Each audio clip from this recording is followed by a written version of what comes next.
منیب صاحب آپ فرمائیے گا کہ یہ پورا ماحول جس وقت ہو رہا ہے اس کی بڑی امپورٹنٹ ٹائمنگ بھی ہے اس لحاظ سے. بہرحال ایک حکومت کی پاکستان میں جب 3 سال ہونے لگتے ہیں تو ویسے ہی لگتا ہے کہ ایک طرح کی اس کی ٹرم جو ہوتی ہے وہ پوری ہو رہی ہے. لیکن دوسری جانب ہم یہ دیکھ رہے ہیں کہ اس دوران ہم نے دیکھی بہت اور دوسری ڈیولپمنٹس ہوئی ہیں. It's not just P T I یا خان صاحب کے حوالے سے سپریم کورٹ کا یہ ایک غیر معمولی حکم, اور دوسری جانب جو ہے وہ ہم دیکھ رہے ہیں کہ حکومت پہ پریشر ہے. پاکستان پیپلز پارٹی جو ہے وہ اب اپوزیشن کے ساتھ مل رہی ہے, ایک جوائنٹ اپوزیشن بھی بن رہا ہے. تو ایک اوور آل جو اس لبرٹی تھی شہباز شریف حکومت کو کہ اس کے سامنے کوئی بڑا پولیٹیکل چیلنج نہیں تھا, کوئی پولیٹیکل پریشر نہیں تھا, وہ ایک کافی براڈ اسپیکٹرم پہ ہم کو کافی ایکسٹینسو پولیٹیکل چیلنج بنتا نظر آ رہا ہے.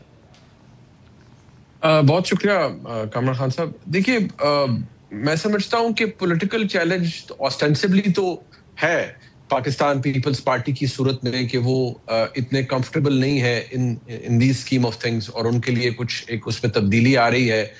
لیکن جو جس طرح آپ نے فرمایا, دیکھیے جو بیڈ راک ہے اس ساری انسرٹنٹی کا جو اب تھوڑی ویزیبل ہو رہی ہے وہ تقریر ہے محسن نقوی صاحب کی, جس کے بعد میں ادھر ادھر سے کچھ وضاحتیں بھی آئیں. دیکھیے وہ معاملہ ہے چھوٹے صوبوں کا. یہ ایک خالی محسن نقوی صاحب نے نیکسٹ ڈے آپ نے معلوم ہے کہ اس کو بڑا سیکنڈ کیا تھا D G I S P R نے بھی آف کورس. جی بالکل. دیکھیے وہ شروع وہاں سے ہوا محسن نقوی صاحب کی طرف سے, اور پھر ظاہری بات ہے اگلے دن D G I S P R نے بھی اس کو almost in so many word endorse کیا. سوال یہ ہے کہ کیا ہونا ہے اور کیا نہیں ہونا ہے. دیکھیے ایک چیز تو میں عرض کرتا ہوں کہ وہ تو بالکل سیمنٹ ہو چکی ہے کہ جی چھوٹے انتظامی یونٹس بنائے جائیں گے, اس کے لیے تیاری مکمل ہے کہ جی یہ تو معاملہ آگے جانا ہے. کتنی جلدی جانا ہے یا کتنا دیر میں جانا ہے یہ ایسی چیز ہے جو کہ آگے پیچھے ہو سکتی ہے, ان کے اوپر معاملات چل سکتے ہیں. لیکن آپ کے خیال میں معاف کیجیے گا دیر کا بھی آپشن ہے؟ دیکھیے اس کا اگر آپ یہ کہیں کہ کوئی اس کے ساتھ ایک ٹائم لائن اٹیچ کر دی گئی ہے کہ یہ 6 مہینے میں کرنا ہے یا 4 مہینے میں کرنا ہے, وہ تو نہیں ہے.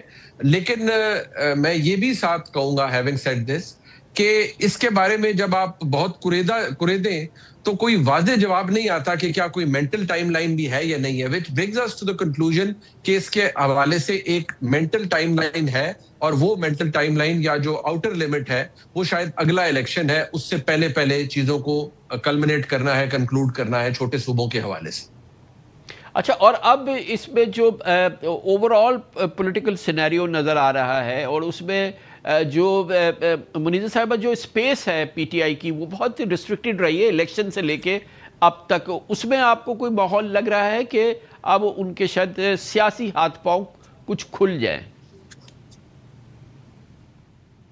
دیکھیے میرا تو خیال ہے کہ پی ٹی آئی نے اپنے سیاسی ہاتھ پاؤں خود بند کر کے رکھے ہوئے ہیں.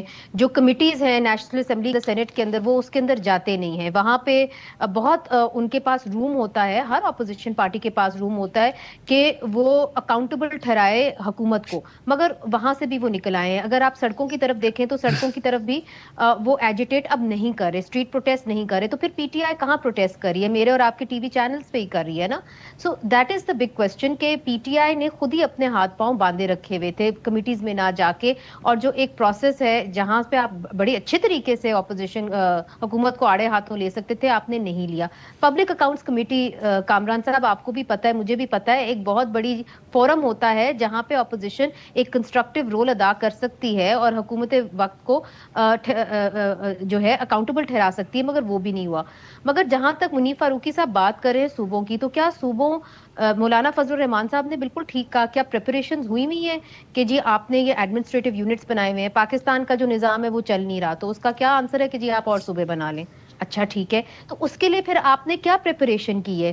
اس کے لیے آپ کو منیب صاحب تو وکیل ہیں, زیادہ جانتے ہوں گے کہ کچھ آرٹیکلز ہیں ان کے اندر ترمیم کرنی ہوگی, اور اس کے اندر کم از کم 4 آرٹیکلز تو میں نے پڑھے ہیں جس کے اندر آپ کو ترمیم کرنی ہوگی. پھر آپ کو 2/3 اکثریت سے اس صوبے سے وہ ریزولوشن پاس کرنی ہوگی. 2 صوبوں سے تو ہو گئی ہے, مگر تیسرے اور چوتھے صوبے کے اندر تو ہوئی نہیں, اور چوتھے صوبے کے اندر آپ کو معلوم ہے کہ اس وقت کیا حالات بنے ہوئے ہیں بلوچستان کے اندر.